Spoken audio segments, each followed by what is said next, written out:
সুপ্রিয় শিক্ষার্থীরা, তোমরা সবাই কেমন আছো? নিশ্চয়ই ভালো আছো। আমিও ভালো আছি। আজকের ক্লাসে সবাইকে স্বাগত। পরিচিতি পর্ব, শিক্ষক পরিচিতি। আমি মোহাম্মদ মেজবাল হক, সহকারী শিক্ষক, দেওঘর এজুকেশন উচ্চ বিদ্যালয়, নবাবগঞ্জ, দিনাজপুর। পাঠ পরিচিতি। আজকে যে পাঠ নিয়ে আলোচনা করা হবে সেটি হচ্ছে শ্রেণী সপ্তম, বিষয় তথ্য ও যোগাযোগ প্রযুক্তি, অধ্যায় দ্বিতীয়।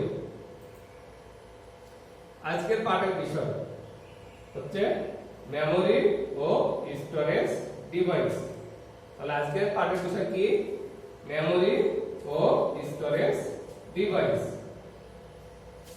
মেমোরি, তাহলে এই পাঠ থেকে আমরা যে বিষয়গুলো আলোচনা করব, এই পাঠ শেষে শিক্ষার্থীরা মেমোরি ও স্টোরেজ ডিভাইস বর্ণনা করতে পারবে। 2 মেমোরি শ্রেণীবিভাগ করতে পারবে।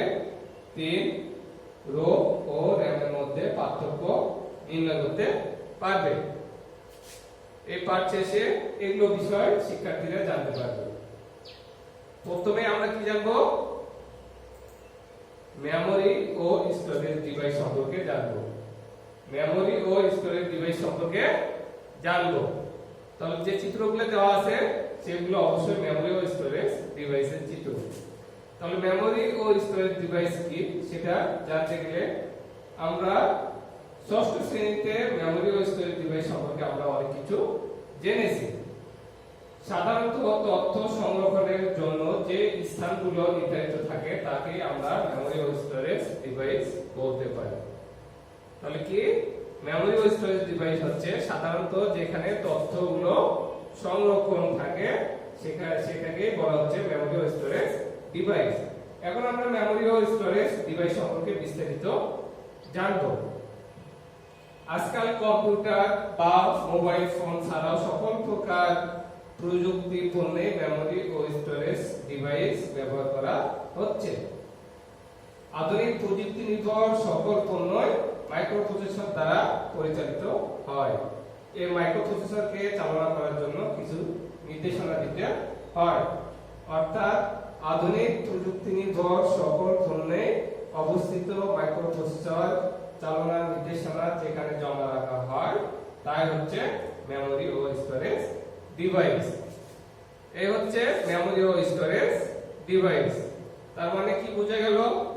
এখান থেকে আমরা যেটা বুঝলাম সেটা হচ্ছে আজকাল কম্পিউটার বা মোবাইল ফোন ছাড়াও সকল প্রকার প্রযুক্তি পণ্যে কি মাইক্রোপ্রসেসর থাকে। এই মাইক্রোপ্রসেসর চালনা করার জন্য কিছু নির্দেশনা দরকার হয় এবং সেই নির্দেশনা গুলো যেখানে জমা রাখা হয় সেটাই হচ্ছে মেমোরি ও স্টোরেজ ডিভাইস।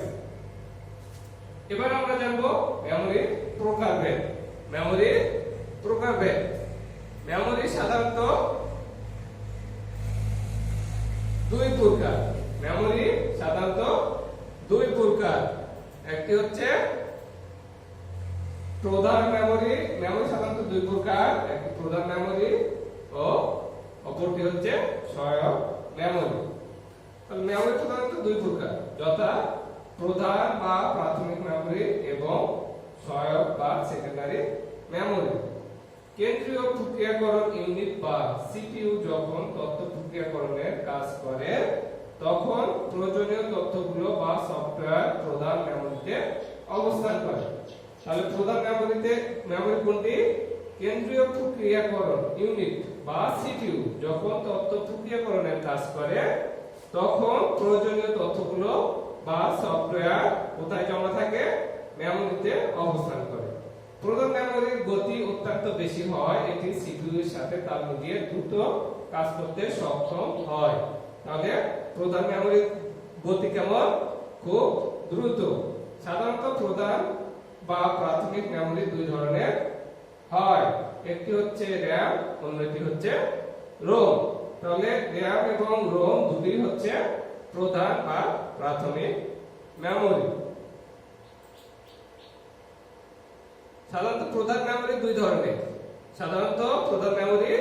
2 ধরনের। একটি হচ্ছে র্যান্ডম অ্যাক্সেস মেমোরি, এর সংক্ষিপ্ত রূপ হচ্ছে RAM।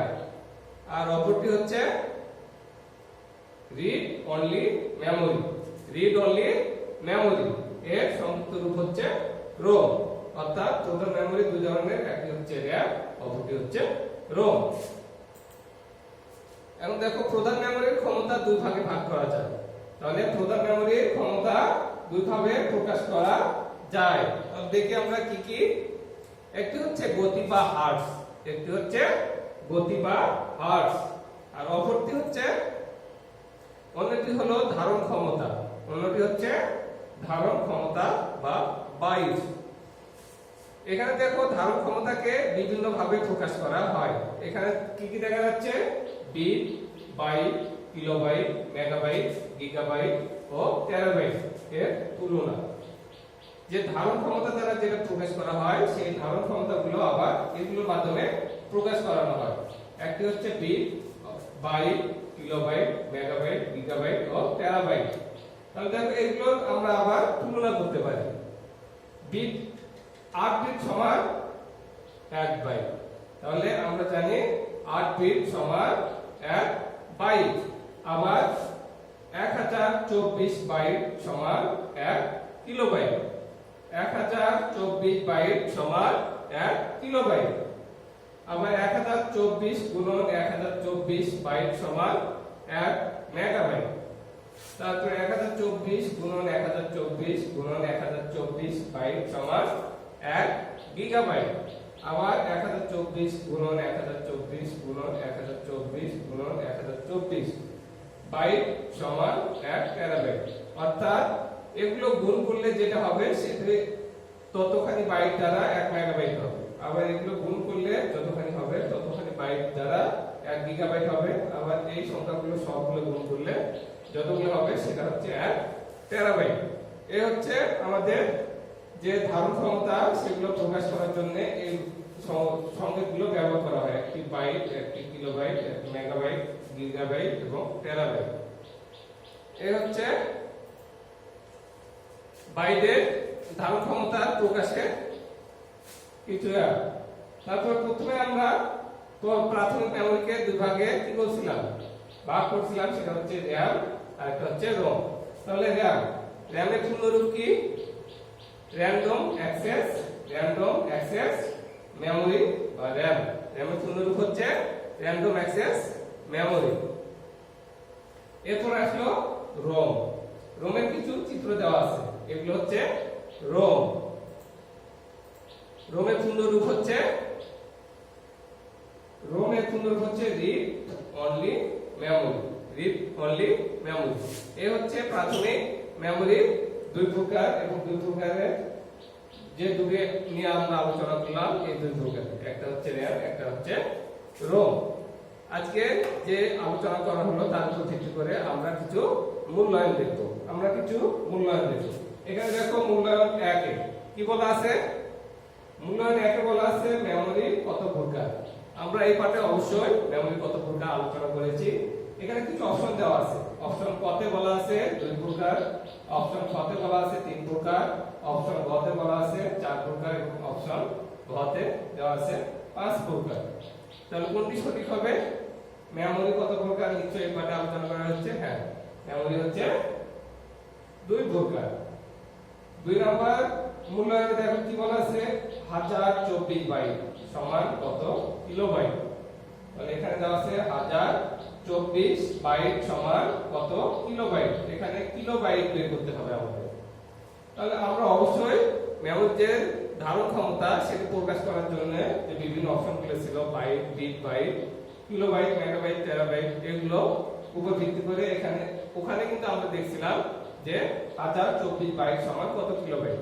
এখানে কিছু অপশন দেওয়া আছে। ক অপশনে দেওয়া আছে কি 1 কিলোবাইট, খ অপশনে 2 কিলোবাইট, গ অপশনে 3 কিলোবাইট এবং ঘ অপশনে দেওয়া আছে 4 কিলোবাইট। তাহলে এই অপশনগুলোর মধ্যে কোনটি সঠিক? হ্যাঁ, অবশ্যই ক অপশনটি সঠিক। 1024 বাইট সমান 1 কিলোবাইট। এরপর আরো কিছু মূল্যায়ন আছে। দেখো 3 নম্বর মূল্যায়নে কি বলা আছে?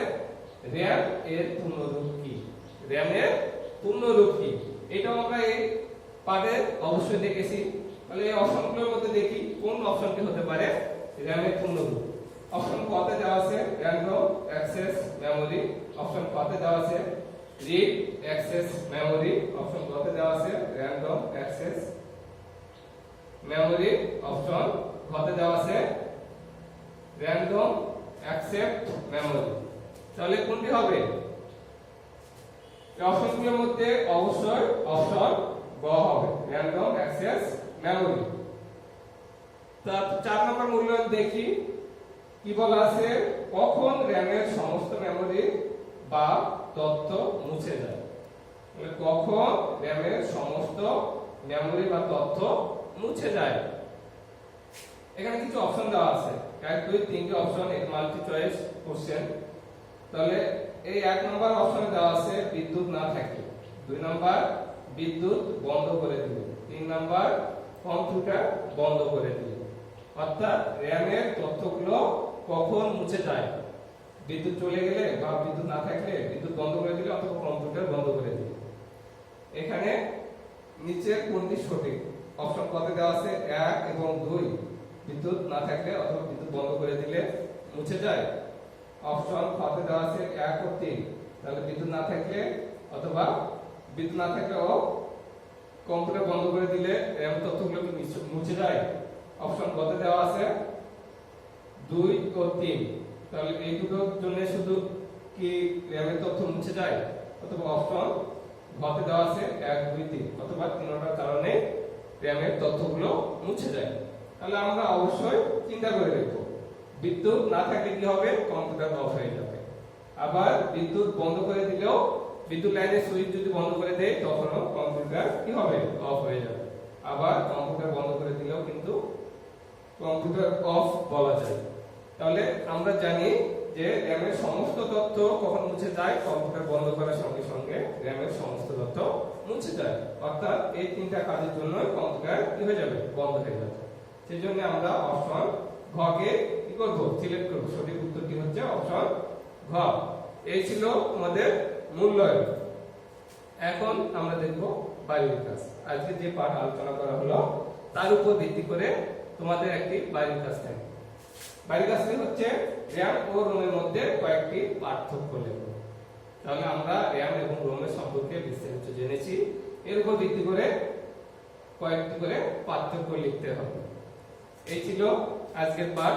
তোমরা অবশ্যই বাড়ির কাজটি সুন্দর করে লিখবে এবং স্কুল খোলার সময় তোমাদের ক্লাস টিচারকে দেখাবে।